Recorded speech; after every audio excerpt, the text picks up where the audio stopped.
You are listening to KLRN Radio, where liberty and reason still reign.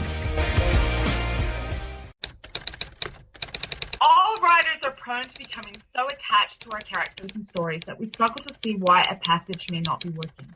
It takes another set of eyes to help us nurture our writing to full maturity. At Black Wolf Editorial Services, we strive to enable writers to develop and grow, shaping stories into masterpieces that can stand the test of time. Editing services are provided for all genres and all age categories. Services range from critiques of the short story through to the line edits of the full-length novel and copy editing for those preparing for publication. We also offer assistance on generating a writer's bio for your websites, as well as help with those book blurbs and promotional material. We won't abandon you to the masses. We want to celebrate with you in your successes. Black Wolf Editorial Services, nurturing your writing into maturity. For a full list of services and prices, visit us at blackwolfeditorial.com.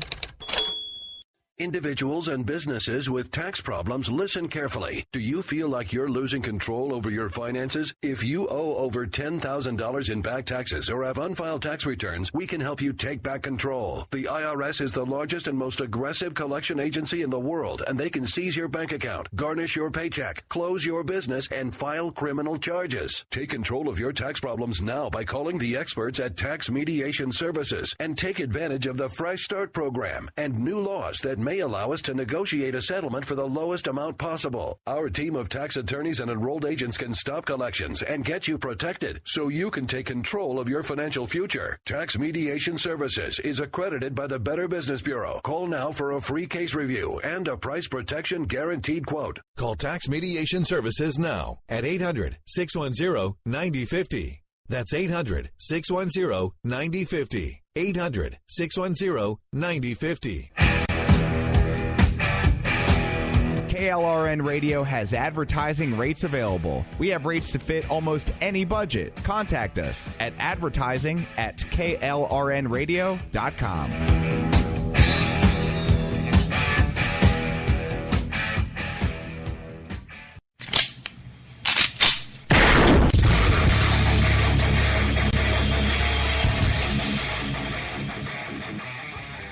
This is Slickery Trigger for Rebel Road Tactical.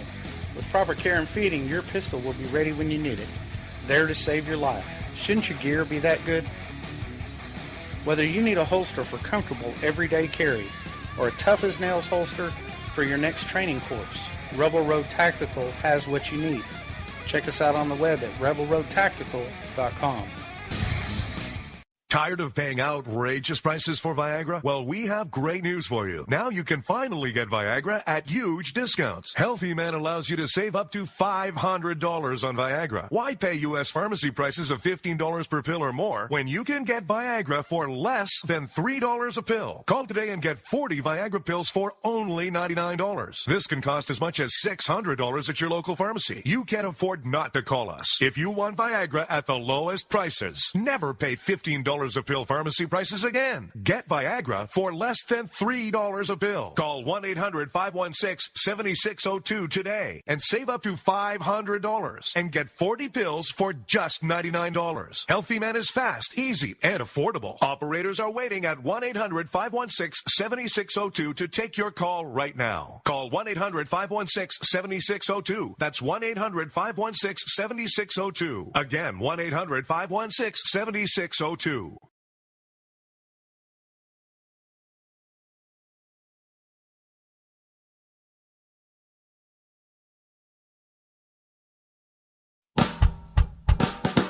You're listening to the Spark Radio Network, internet radio like you've never heard before. Innovation, creativity, and imagination are all said to begin with a spark. So fasten your seatbelt and take the ride of your life and listen for the spark.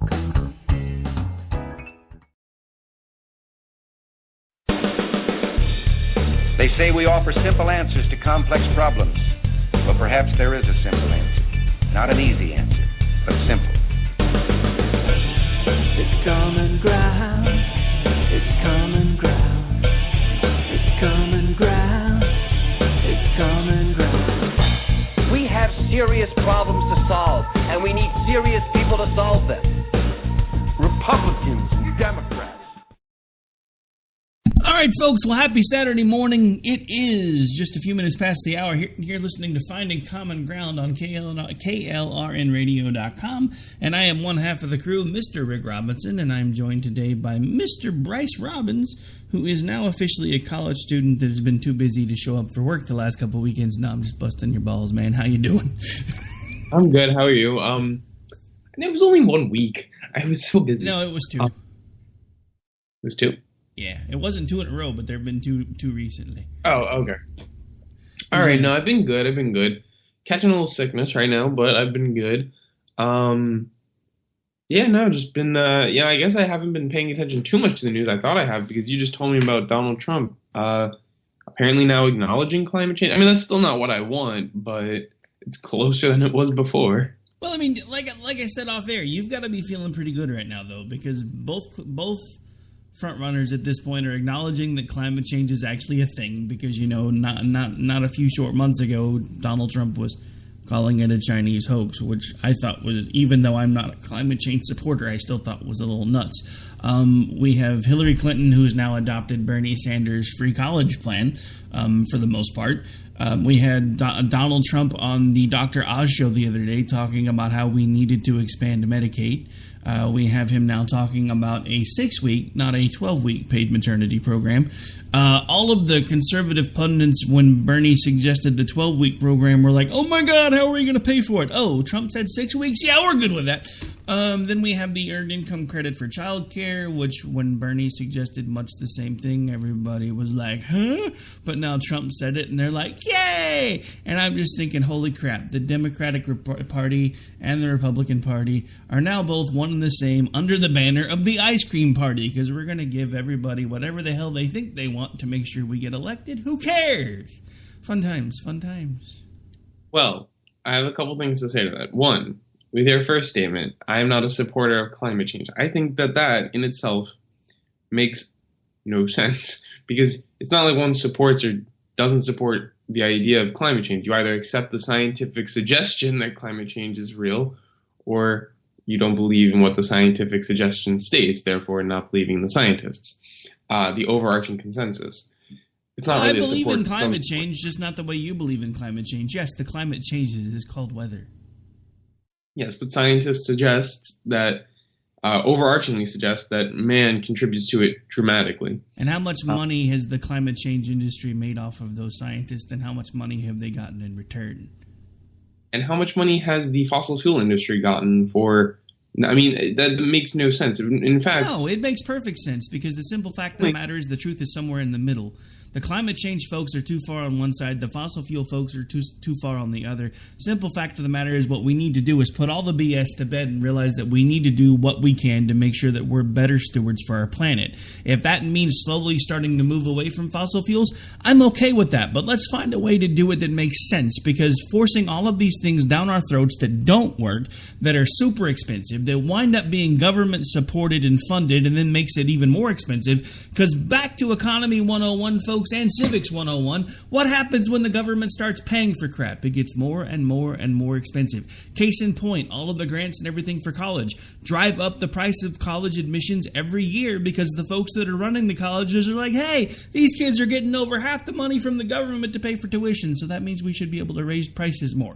Look at the same thing that Congress does every year when they go through the budget. $50,000 for hammers, $30,000 for toilet seats. Why? Because the government's going to pay for it, so why the hell not? The problem is, folks, we're running out of money. So we can keep talking about all these things and all these different government programs that are supposed to make everything better for everybody, or we can come to the realization that the bottom line point is we really only have one planet, so let's stop fighting about it and actually figure out a way to fix it that is cost effective and better for everybody, because even the people like me that are saying, hey, this climate change thing, probably not nearly as big of a deal as everybody's trying to make it out to be, are not saying that we should be outside burning tires and freaking lighting forests on fire. We're just saying, can we kind of ratchet down all the government BS over climate change? Well, I mean, I just want to add in there, I don't think it's a pick between the economy and the environment. I think that's something that's just not necessarily true. And I think, there's multiple reasons why conservatives tend to believe that climate change is not real, when the overarching scientific community does. And I think a lot of it has to do with the recession. When people saw, all their money go away, the issue of the country became more about fixing our economy than fixing the environment. And if you can recall, when An Inconvenient Truth came out, actually, in 2006, Fox News actually gave it a comment and said that everybody should go watch it. Climate change, I don't think, was a partisan issue. Even George Bush said in 2000, that he would start to limit CO2 emissions, something that Republicans wouldn't even touch today. I understand all of that, Bryce, but you're missing the point.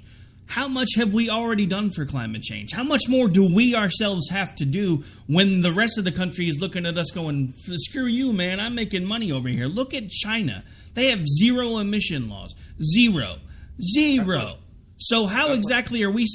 We keep talking about how we can't be the military police of the world. Now all of a sudden we're supposed to be the single country that changes climate change for everybody because we're going to overregulate ourselves to death to make sure that our air stays clean. So when it blows over to China, we're great. But what happens when China's air blows over here? Because this is the part that nobody's talking about, Bryce. This is an enclosed system. These things that are in other countries are going to come here. They're going to come here. So no matter what we do, we're not going to be able to fix the climate single-handedly, and we're not going to be able to stop all these supposed man-made CO2 emissions issues.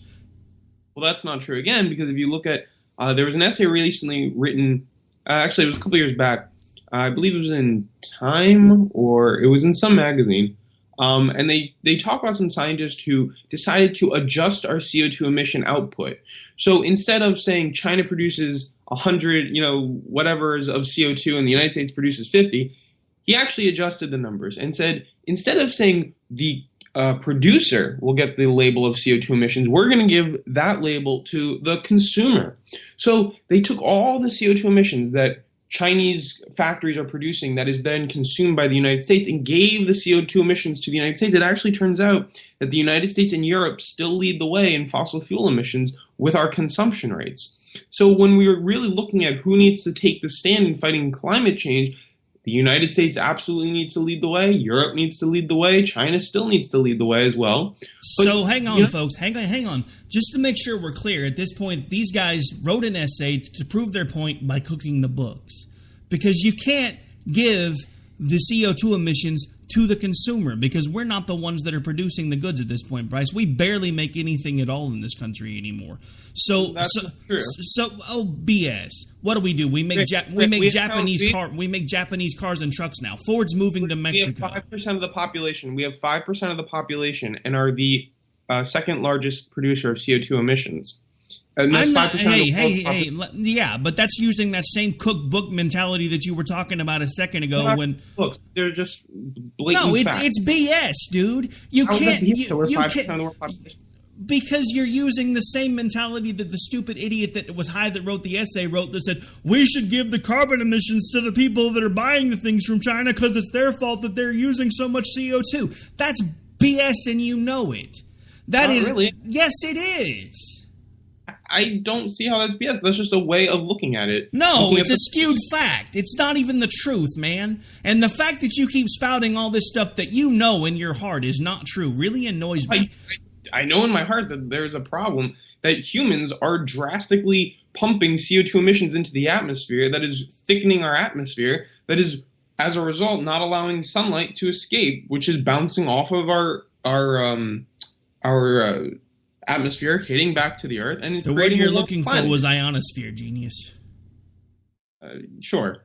I mean, I just don't see how that's not a believable thing. And we see more extreme weather events. We see, all of these things happening around us, and we say, oh, no, don't be silly. More extreme weather events. What the hell are you even talking about right now? We've only been tracking weather now for about 120 years. So, things are cyclic.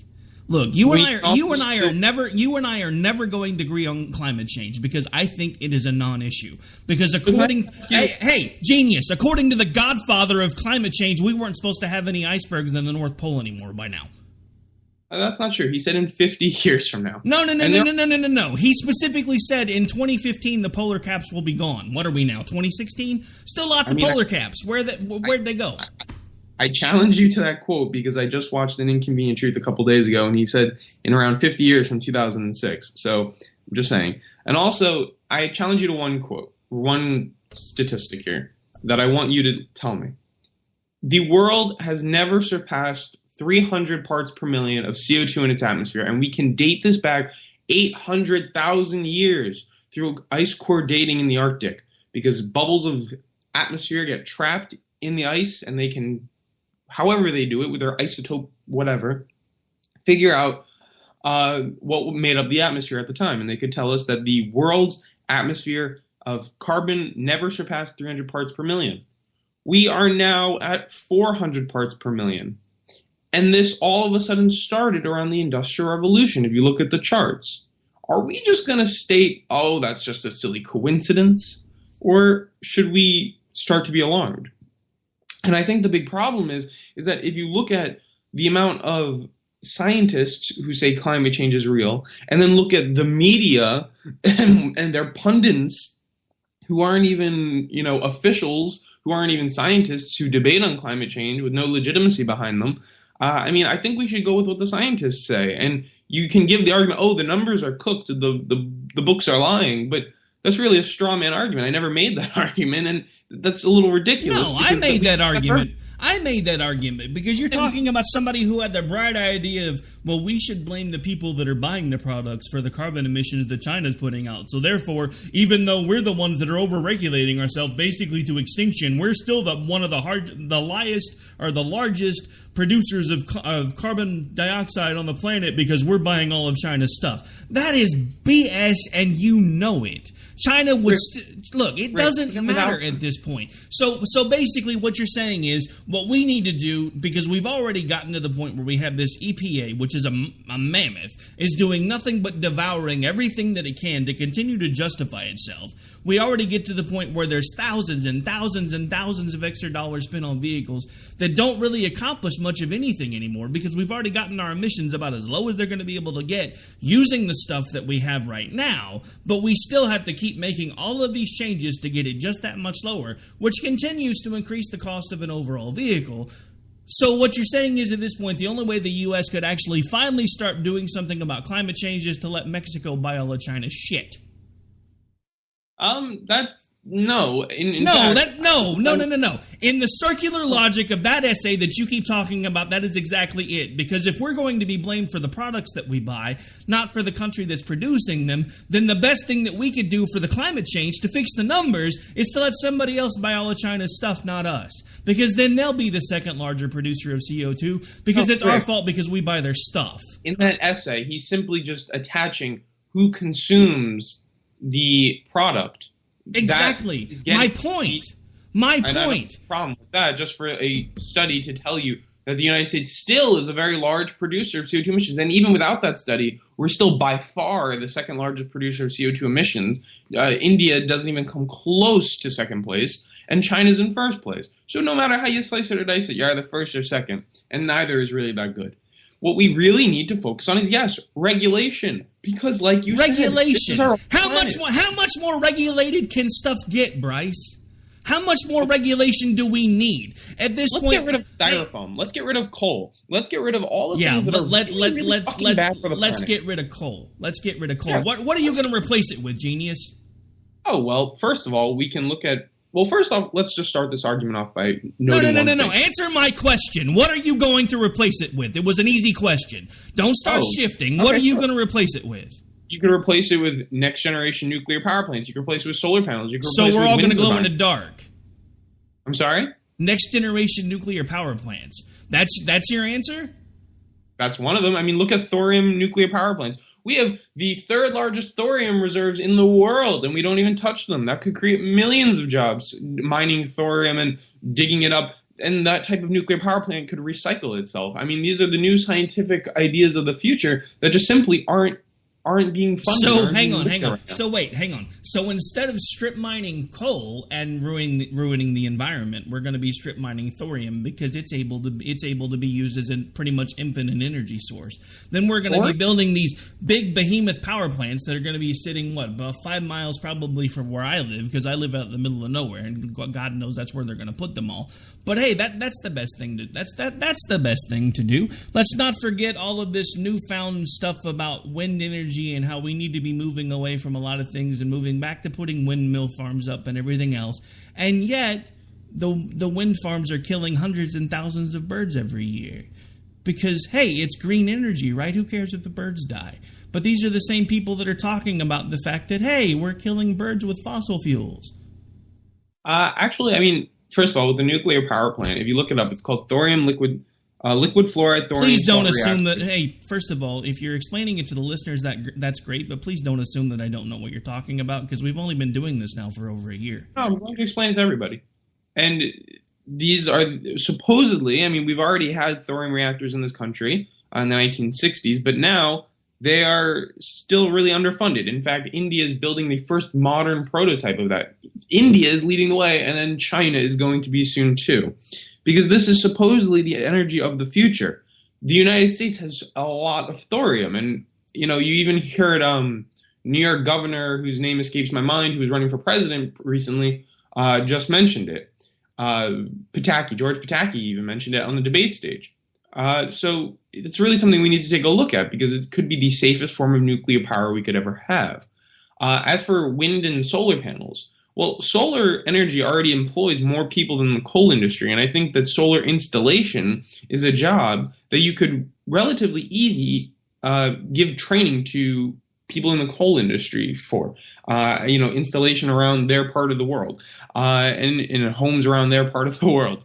Wind turbines, actually. I mean, yes, I've heard quotes that they kill birds, but I mean, that doesn't mean you can't expand on the technology and you can't make it better. I mean, there are so many things that we could do, and I'm not saying that we should stop at solar panels or wind turbines the way they are and just keep investing in those. I think maybe we should start investing in the future, the evolution of those technologies. I think actually what Texas does is pretty admirable. They've seen clean energy go up. Why? Because they give their people, their citizens, a choice where their energy comes from. And you can pick if you want your energy to come from wind power, coal, oil, whatever, natural gas.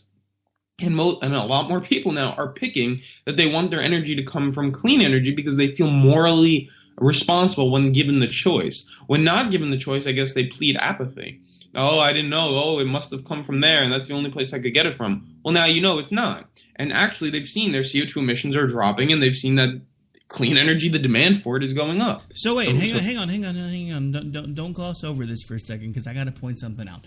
First of all, in the overall voting scheme of things, what color is Texas? Well, it's red turning purple. But first part, what was that again? Red. Yeah, no, I agree. Okay. So, and how did they fix it? By government mandate or by giving their citizens a choice? I mean, it's a little bit of both right there. No. Answer the question. The predominant way they fixed it, was it by government mandate or by choice? Oh, by choice, by people's moral decisions. So again, back to what I've been talking about this entire time. I'm not telling you that I disagree with the overall premise of climate change. I disagree with the way it's being handled. I also don't think that it's being properly looked at, because I think a lot of the data that the scientists use are inflated. Because again, the same thing I've been telling you since the day you started it with us, you need to seriously look at where these people that are doing these studies are getting funded, because it's not about the truth anymore, Bryce. It's about funding. And they're going to sell the results that whoever gave them the money to start the study actually wants, because if not, they're not going to get paid. That's been my problem with all these scientific studies on everything for a long time. Because look at all of these different drug things that come out, and they're like, oh, the FDA said this is safe, all these drug studies say it's great. 10 years later, do you or is anyone you know never use fen, blah, blah, blah, blah, blah, blah, suffering from heartburn, and if you have or you know someone who has, you may be eligible for millions of dollars. Why? Right, those are false equivalents, though. No, they're not. No, it's not. It's the same damn thing, Bryce. Studies. There were 10,000 scientific papers Of those, 97% that were analyzed confirm that climate change is a man-driven problem. If we're going to assume that all the crackpots at NASA, at the UN, at X, Y, and Z Science Association are just Bryce, you're missing the point, Bryce. I'm saying that they're cooking the books, but there's no evidence to suggest ever that they've been cooking books. There's none. Why not? Why not? Because, look, the one thing this election cycle has taught me is both sides are interested in control. Nothing more than control. They will tell you whatever they need to hear to get you to pull the lever, even if it means one side runs fully to the left and the other side moves a little bit to the right and makes themselves start sounding like the Patriots. So that's my point, Bryce. These people from the top to the bottom tell us whatever we need to hear to maintain control. And they do it by fear, anger, hatred, and anything else they can find. And one of the ways they found to do it is by screaming, it's the end of the world, it's the end of the world, it's the end of the world. They've been doing it since the 60s. This climate change thing that everybody's talking about now is not anything new. At first it was global cooling, then it was global warming, then they didn't have any way to explain it because never global cooling. That's an argument that Rod Eccles made, and there's never been a thing of global cooling. One scientist at NASA are you kidding me? Are you kidding me right now? I grew up in the era of global cooling. I watched all the videos, the little film strips they made us watch in school over global cooling. So don't tell me there's never been a thing about global cooling. And then global cooling. There was one study in the 1970s that suggested... And you know what? The point you're missing, Bryce, is they took that one study and they ran with it. So global cooling became a countrywide thing. They were talking about it on the news. They were talking about it in TV shows. They were talking about it at school. So it doesn't matter how many studies there were because the simple fact of the matter is it became a buzzword and it became a talking point. That matters. If one person made a mistake and found out there was global cooling with false science, but then 10,000 people find out that there's climate change and the planet's getting warmer. You're missing the point.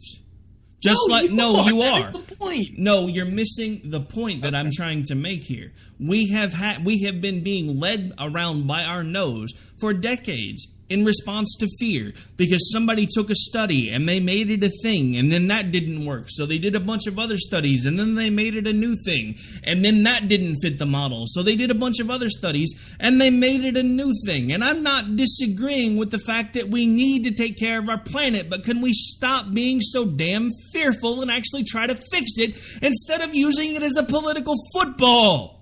So let's talk about Obama then. Then is he not doing a really excellent job? Because it seems that he's been the most aggressive president on climate change. He's been doing exactly what you said. He's been stopping carbon emissions. He's been making our country more efficient. He's been doing it through government mandate, Bryce. There's a right way to do these things, and there's a wrong way to do these things. And forcing it down people's throats instead of giving them the option to make choices is the wrong way to do it. That was the point I tried to make when we were backing up talking about Texas. If there is anything that Texas should have taught us, it's time to start giving people choices at the local and state level so they can make the decisions that best fit with their needs and their wants. The problem is we have too many states where energy is controlled by monopoly. We have too many states where people can't make choices because, like my state, I think there's maybe five energy companies within the entire state of Oklahoma. You know what? They're all basically gerrymandered. One can have service one place, one can have service another, one can have service in one region, one can have service in the other, but never the five shall meet. So why can't we start giving people legitimate actual choices and let the market start solving the problems just like they've done in Texas instead of over-regulation and government mandate? Because you just said it yourself. What Texas is doing is working. So why can't we take what Texas is doing and start using it as a base model for the remainder of the states and allow them to actually find ways to do much the same thing so that we can have the consumers figuring out how best to deal with climate change, not the government ramming it down our throats, because I still don't think it is anything like it has been made out to be in these studies, because again, the government rules under fear, anger, and hatred. That's what they've been doing now for decades. It's what they've continued to do, and now they're not even trying to hide it anymore. And the only thing that I've ever said that asked you to do is, regardless of the number of studies that you're citing, go all the way back and figure out who actually funded them and figure out what their motives were. Because there is no truth in studies anymore, Bryce. It's about money, and it's about who's going to make money off of the studies. It's the same in this industry, because climate change is officially an industry now, just as it is in the pharmaceutical industry. And that's the truth of it, and that's what we need to, that's why we need to stop arguing about it. We need to stop trying to label it and just realize that Americans need to take care of the American climate and leave the rest of the world to figure out the rest of it on their own. But we don't need to do it by over-regulation and overreach by government, because it's happening more and more and more and more. So do I disagree with your premise about the nuclear plants? No, not on its face. But let's leave it up to the states to decide whether they want some big hulking nuclear power plant somewhere in their vicinity. If they want wind power, fine, let's give them that option. If they want to start using another electric company that's 100 miles away but doesn't have access to the same lines that everybody uses, let's start changing that. There are ways we can fix this without taking it all the way to the federal level, and that's what I'm talking about, because we keep giving federal control away inch by inch, mile by mile, and every time we do, it bites us right square in the ass. Well, Rick, the one reason that I agree with a lot of what you said, but what I do disagree with is that our air and our water are not state issues. The water in New York flows into New Jersey, flows into wherever. Okay, the waters are not just in one state. The air does not just stay in California. That air in California blows to Oklahoma. Hang on. Wasn't that the same argument I was making about Chinese air coming over here, but somehow it's our fault because we're the ones buying their stuff? Anyway, we got to take a break, so I don't mean to cut you off. This needs to be a global issue, and that's why that the states should actually surrender that to the federal government, because it's not just one air issue. No. They shouldn't. The states should be allowed to make their decisions first, and then the government should be there to pick up the slack if the states won't do some of the things that need to happen. That's where we disagree. Well, we're always going to disagree, because you think the world's coming to an end and we're all going to be floating around with polar bears with waders on because the whole country is going to be underwater soon. But we got to take a break. We'll be right back. It's common ground. We have serious problems to solve, and we need serious people to solve them. Republicans and Democrats. You are listening to KLRN Radio, where liberty and reason still reign. All writers are prone to becoming so attached to our characters and stories that we struggle to see why a passage may not be working. It takes another set of eyes to help us nurture our writing to full maturity. At Black Wolf Editorial Services, we strive to enable writers to develop and grow, shaping stories into masterpieces that can stand the test of time. Editing services are provided for all genres and all age categories. Services range from critiques of the short story through to the line edits of the full-length novel and copy editing for those preparing for publication. We also offer assistance on generating a writer's bio for your website, as well as help with those book blurbs and promotional material. We won't abandon you to the masses. We want to celebrate with you in your successes. Black Wolf Editorial Services, nurturing your writing into maturity. For a full list of services and prices, visit us at blackwolfeditorial.com.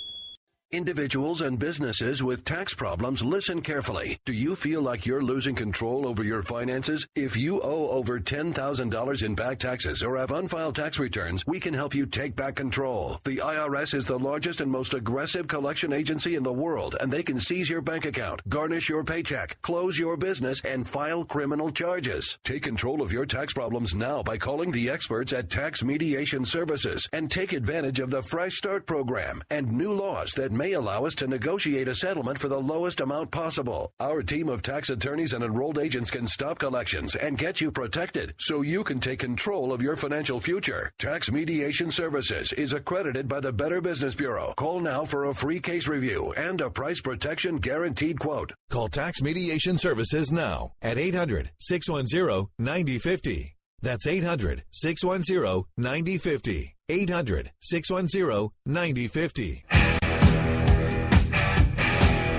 KLRN Radio has advertising rates available. We have rates to fit almost any budget. Contact us at advertising@klrnradio.com.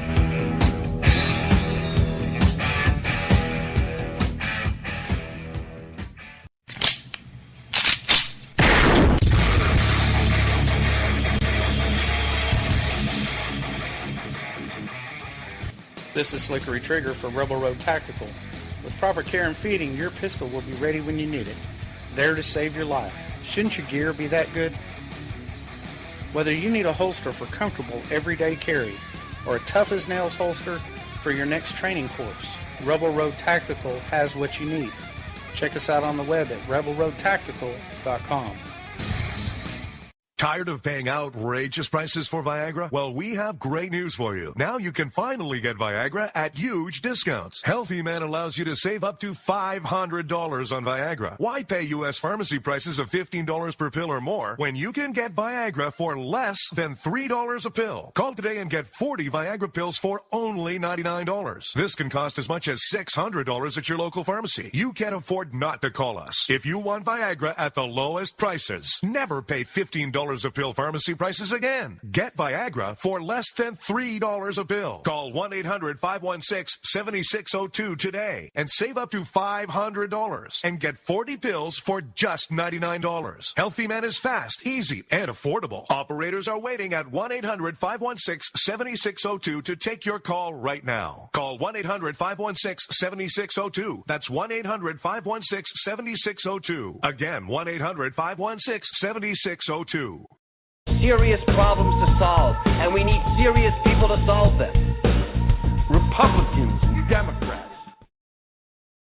All right, folks, we are back. We are live. We spent most of the show arguing about a topic that I'm not sure why we keep bringing it up, because even though it's fun and it's an entertaining argument, we're just never, ever, ever going to be able to find common ground on that one. Because, you know, too many people on my side of the argument don't even want to acknowledge the fact that we should be taking better care of the planet. Too many people on his side of the argument say that's not enough.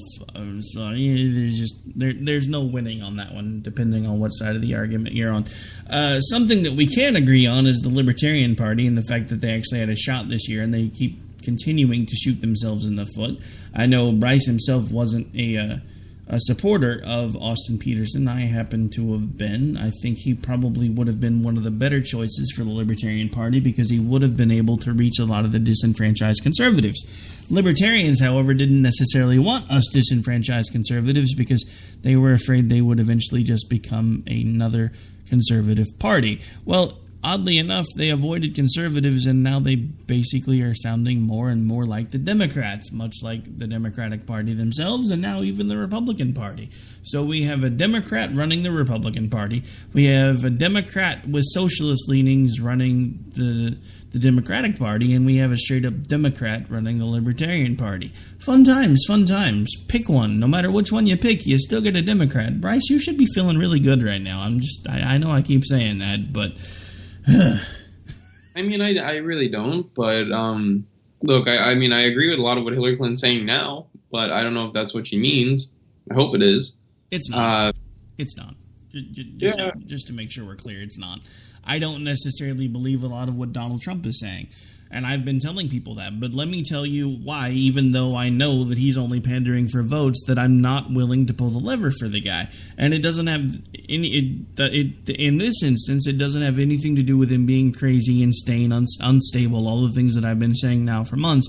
It has to do with the fact that the one thing that Bernie Sanders said he was going to do, that he's actually managed to do, is change the political discourse, change the conversation. We now have three major parties, well, two major parties and a minor party, that are all basically talking about the same things. They're talking about the same government programs, the same government issues, and they're all pretty much on the same page. So Bernie Sanders has done exactly what he said he was going to do. But that's the reason why, in my opinion, Donald Trump cannot be the one to win the election, because if he does, the face of the Republican Party will be changed for forever, and we will have gone from Democrat light, like a lot of us have been saying they've been for the last 8 to 12 years, to complete full-on Democrats, because at this point there's no daylight between the two parties, and there's barely any daylight between them and the Libertarians. So if we don't do something to drastically change the direction, at this point, everything that we've been afraid was going to happen is going to happen. They're all going to start running as the ice cream party because that's what's working. Because the more things they offer to give away, the more people pay attention. Look at how much further Trump finally is coming up into the polls now that he's offering to give away the farm. He's talking about increasing government spending in the military. He's talking about expanding Medicaid, which is going to mean increased spending. He's talking about earned income credit for child care, which is going to mean increased government spending because that is, in essence, redistribution. You're taking money that other people have paid into taxes and giving it out to other people to reimburse them for the cost of their daycare services. He's talking about paid medical leave, which was not supposed to be a mandate, but if you read it really closely, it does specifically state that if the employers don't find a way to offer it, the government's going to make them offer it, which in and of itself is a mandate by the government, which is, again, going to raise prices, cause issues. It's going to put a big damper on small business, which is a lot of what it's going to finish what Obamacare started. Because small business in this country right now is nearly impossible. I know this because I'm trying to run a small business and I'm trying to build a small business past the point of it being something that makes me maybe $2,000 or $3,000 a year if I'm lucky, which is all I get from this right now, and that's on a good year. Because it's almost impossible now to run a small business with all of the different government regulations and different things that you have to comply with, and now they're making it even worse, or they're going to. So the reason that one of the main reasons I've been opposed to Donald Trump for a very long time is, one, he's a Democrat. He can tell me he's not all he wants. Two, his policy choices, now that he's having a chance to make them and actually people are starting to listen to them, proves to me that he's a Democrat, and he's the last thing the Republican Party needed, because we used to be the opposition party. Now we're just the get-along party, because God forbid we ever win an election by giving people exactly what we used to make fun of the Democrats for giving people. And somehow we're supposed to do this while we're still projected to be $20 trillion in debt here pretty quickly. Yay, fun times. I just want to say, though, I think when people like Rush Limbaugh and, Michelle Bachmann say, oh, this is the last election, this is the last election, this is the end of the world, I think what they really mean is this is the last election where the Republican Party can win under their same message. No. They've already changed the message. The Republican Party will never win again under its own old message. We've now started picking up Democratic talking points and political planks and running with them in the hopes of being able to sway new voters. The Democratic Party is in shambles, I'll admit, and was a mess, but the Republican Party is gone on its face. It's been corrupted. It's been assumed by a very angry faction of the Republican Party and some actual angry Democrats that have now come over and have decided to vote for Trump, and they have become on its face a group called the alt-right. The thing that people keep assuming, because they have the title alt-right, is that it was all coming from the right. This is not true. These are the angry, bitter racists that were within both parties that everybody assumed were gone, and now they're not, and now they've been given a voice, and now we have the Democratic Party with ties to BLM, which is now basically calling for self-segregation. At this point, the political system as we know it is almost done.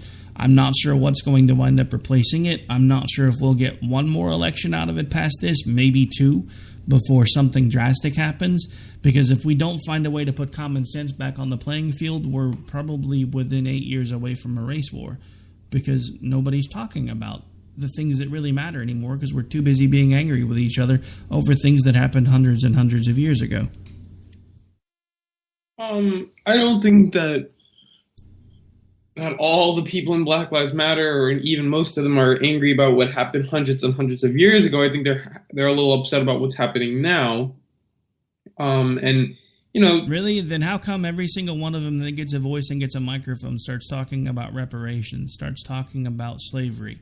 That's my point, Bryce. It may not be all of them, but the ones that have a chance to actually stand up and say something keep saying the same things over and over again. Just like the alt-right. who have a chance to be able to actually say something and give a voice to their new movement, talk about how bad the Jews are, and talk about how whites are the only race that matters.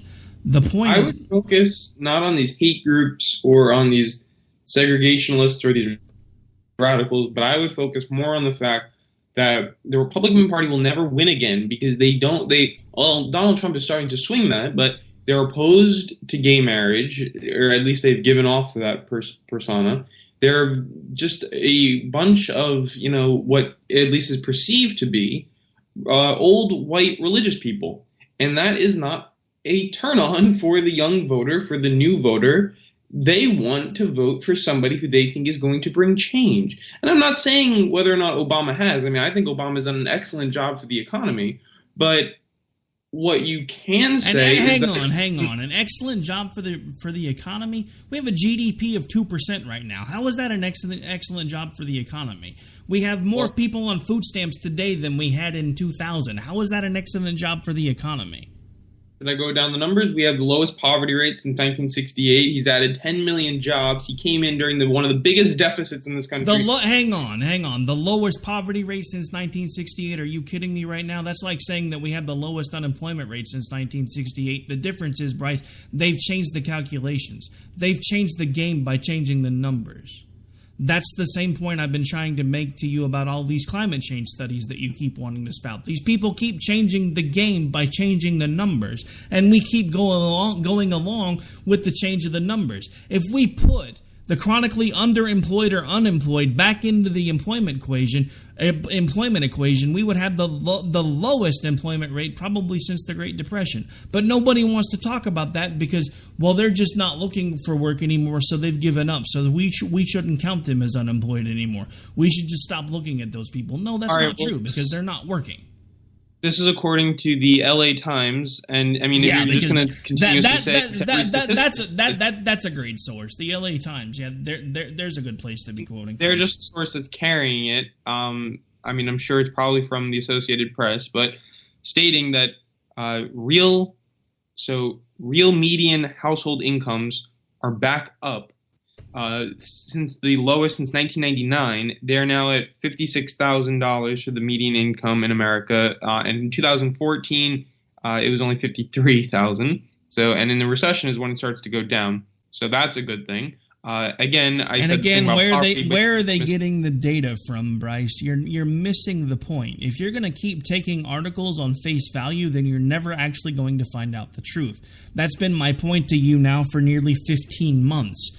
We have been being played. The government, regardless of who's got what letter behind their name, has been telling us whatever we needed to hear to keep us safe, happy, healthy, and going to work every day. These statistics come from the United States Census Bureau. It says that the typical U.S. household income rose 5.2% in 2015. And also they're going on later to say that it's the lowest poverty rate since 1968 under Lyndon B. Johnson. So those are two things, thanks Obama. Yeah, and if I actually believe the numbers, I might be right there with you, but I don't because the buying power of the average worker's weekly paycheck has gone up 4.4% under Obama. Oil imports are down 53%, and solar and wind power have quadrupled. I think that's a cool number. And it's a good thing that oil has been lower on imports because we're producing more here at home, creating more American jobs. The home ownership rate has dropped by 4%, so that's not such a great thing. I'm just reading off some statistics here. And yes, you're right. The number of Americans on food stamps is up actually 36%. So that's not necessarily a good thing either. But you also look at illegal immigration, something else that affects the economy, has actually dropped 53% under Obama. So I don't know why the hard right is so up in arms. I mean, you really have to give Obama a round of applause for some of the policies he's implemented and also continued at the border that have decreased illegal immigration. Oh my God. Yeah, let's give Obama a round of applause for some of the great things that he's done, when if he would have actually gotten out of the way, we probably would have seen one of the best recoveries ever, but instead we've limped along and actually had, at certain points in time, some of our biggest companies in the country that have been leading the way economically reporting negative numbers for the first time since 1969. So yeah, he's doing a really great and wonderful job. So yeah, let's give him a round of applause. Do you want to start or should I? Okay, ready? So jobs are up by 10 million. We have a low unemployment rate. Hey. Jobs are up by, hang on. Jobs are up by 10 million. Did they happen to mention whether those are full-time or part-time jobs? It's just employment. Exactly my point. Because I bet if they actually gave you the number, yeah, jobs are probably up by about 10 million. They're probably low-skilled, low-paying, and part-time.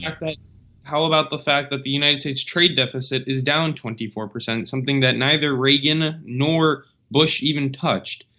We have lower petroleum imports. Where are they getting that number? That's my point. You're citing a lot of statistics, and you're not.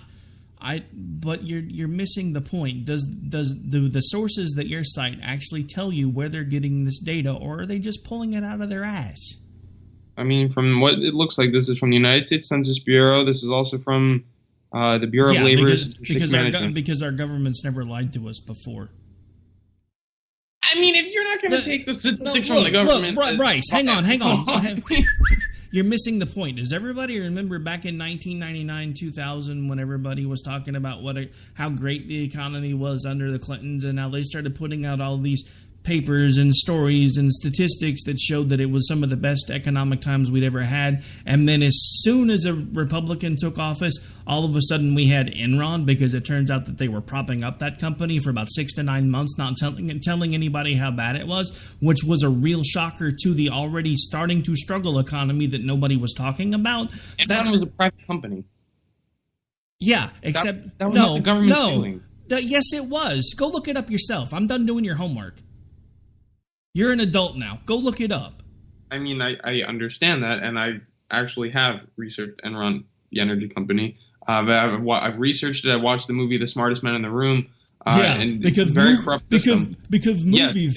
movies teach you everything. Bryce, you're missing the point. Enron was knee-deep into the government at the time that the Clintons were in the White House. And the simple fact of the matter was they kept doctoring reports because of how knee-deep into the government that company was, that kept limping along the U.S. economy and creating a false dichotomy that the economy was actually doing great, when in essence it was actually really already starting to decline. And that's been my point all along. You're taking all of these things on face value in an election year, no less, talking about what a great job the economy's doing, when we see it on the street every day that it's not. They can tell you, they can give you numbers all day long to support their claims, because it's really easy to pull numbers out of the air and say, well, look how much better we're doing here. No, it's not, Bryce. You forget what I do for a living. I talk to people all day long that have lost their jobs. Rick, that's exactly what Newt Gingrich said on an interview in CNN. He said he talked about shootings in Chicago, and he talked about deaths in pockets in America, and then the interviewer says, yes, but gun violence or violence in general is down in this country. And he goes, yes, but people don't feel like they are. Well, maybe people don't feel like the economy is doing well, but the numbers suggest something else. I'm not going to keep arguing this point with you, because you're a blind ideologue who still doesn't buy the fact that the government can lie to you, even though they've been lying to you for years. They're lying to you now. You have freely admitted that you don't believe what Hillary Clinton is saying, but you hope that she is saying the right things, and you hope that she means what she's saying, but you know in your heart that she does not. So Bryce, when are you finally going to make the leap and understand that our government does not have our best interests at heart? So when they start putting reports out like this, it isn't because it's sunshine and lollipops and everything's golden. It's because there's a certain group that's in power that want to make sure that they remain in power, and it's what happens every single election cycle. The party that is in power, that is trying to maintain power, is doing everything they can through numbers, media perception and everything else to maintain and control that power. You now have Barack Obama, who everybody knows despises Hillary Clinton, is out on the campaign trail stumping for her, even though everybody knows behind closed doors that those families cannot stand each other. Because it's all about power and control, Bryce. That's what needs to stop. Right. No, definitely. I mean, because that definitely discounts all the bureaucratic agencies and all the, everything that the government has, all the people working under the government. We're just going to discount the government as a source because, .gov is complete BS. And I mean, then if you're going to totally discount, no, I'm not saying don't question statistics. No, that's exactly what you're saying. No, it's not. No, bull. That's exactly what you've been saying for the last 20 minutes. Well, Rick, these things come from Bureau of Labor Statistics, blah, blah, blah, blah, blah. That's funny because the unemployment rate comes from Bureau of Labor Statistics, and everybody admits they've been cooking that for a while because they removed the chronically under or unemployed from their equations. So if they're cooking one part of the books, and we know they are, who says they're not cooking the rest of it? I mean, again, look, Bryce, how can you defend that at this point when you and I both know that if they put the people that have not been able to find work for longer than 6 to 9 months back into the equation, our unemployment rate would be closer to 25 to 30%. When did they change that equation? You know when they changed it? When? Bush, 41 is when they changed it. Okay, and why did they change it that? Why did they do that? Because it's all about perception, Bryce. I really feel like it's not just, if we take this number out, then the people in the media will think that we're doing a good job. I don't believe that. I want to understand why they changed that, because maybe they did it because they, developed some new system, or maybe they did it because it was for some new welfare system. I don't know, because if you're not going to tell me why they did it, then I'm going to have to question you on that. Why did they do it? And I just told you why they did it. You just don't want to buy it because you're still young and you're still idealistic and you still think the government has your best interest at heart when you know it, when you know they don't, but you don't want to believe that. Because you are reliant on government, because the government fixes your issues with climate change. Okay, that's beyond ridiculous. No, it's not, Bryce. No, it's not. Of how the system is working. And to be honest, there is no factual basis for one's feelings. That's idealistic. Saying, I feel like the economy's not working. No, Bryce. I'm using actual empirical data. You're using pie charts and flow charts. I talk to people every single day that are out of work for the first time in 10 years. It's the complete opposite. No, it's not, Bryce. It would be facts and statistics. Except those facts and statistics can be changed. Someone who lost their job is not a credible source on how the economy's doing. Because then you can ask somebody except that I take over 125 calls a day on average, and I usually speak to about 50% of them that are reporting that for the first time in 15 years they're unemployed. Even that is not a viable statistic for how the economy as a whole is doing on a macro level. That's not. Milton Friedman would not accept that. Milton Friedman would not accept that. It's true. That's ridiculous. Should I ask? If I told you that I asked 100 people around my college campus, do you think the climate is getting warmer? Has it felt warmer to you? You would not accept. I would not accept that as basis for the fact that the climate is changing. Asking 100 people. Except you're asking for an opinion of does it feel warmer to you? I am telling you that I speak to hundreds of people. I am telling you that I speak to hundreds of people a day that are reporting that they've lost their jobs. I'm telling you that in the state that I live in, the oil industry is tanking and is still not yet recovered. I'm telling you that in the state that I live in, the companies that are involved in industry and the energy industry are closing. They're cutting hundreds and hundreds and hundreds of jobs. So don't you tell me how much better the economy's doing, because I'm living through the exact opposite. So you can tell me, you can show me pie charts, you can show me on a macro level how much better the economy's doing. The thing that really needs to be thought about, though, is where are those jobs being created? And was it the federal government that did it? Is it new government jobs? Because in essence, new government jobs really don't generate any new income, because those are already being taken out of tax revenue. Or was it a state like Texas, where if it wasn't for the economic growth in Texas, we would have negative GDP for the last 8 years? That's the point I've been trying to make. These numbers can be flawed. let's just take what you just said, and I'll show you how your numbers could just be flawed. You said that you're talking to people from the energy industry. Well, let's just say hypothetically the energy industry is not doing too well. Well, you didn't talk to people from all other industries, so how is that a perception of the economy as a whole? It's not. You're not talking to people from the solar industry. You're not talking to people from the nuclear industry. You're not talking to people from the wind industry. You said you're just talking to people from oil. That oil is tanking, so therefore the economy is bad. Now I ask yourself where these jobs are being created. Well, hey, genius, stop talking. We have a caller.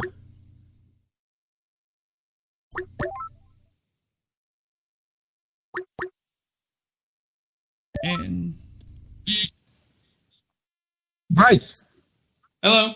How are you? Can you hear me? Yeah, hey. I'm assuming this is your guest for here in like a minute, which is why I've been trying to wind you down. Calling for a previous show. Hey, Dr. Massey, how you doing? I'm well. How are you? I'm good. Well, we're just finishing up the previous show, and then we're going to roll right into Opinionation. Yeah, which is why I've been trying to wind you down for like 5 minutes, because we're now getting into your showtime. Anyway, folks, this is the end of Finding Common Ground. We're going to change gears, be right back with Opinionation. This is Rick Robinson. Have a great rest of your weekend. I'll be back with you Monday morning. Take care. They say we offer simple answers to complex problems, but perhaps there is a simple answer. Not an easy answer, but simple. It's common ground. It's common ground. It's common ground. It's common ground. We have serious problems to solve, and we need serious people to solve them. Republicans and Democrats.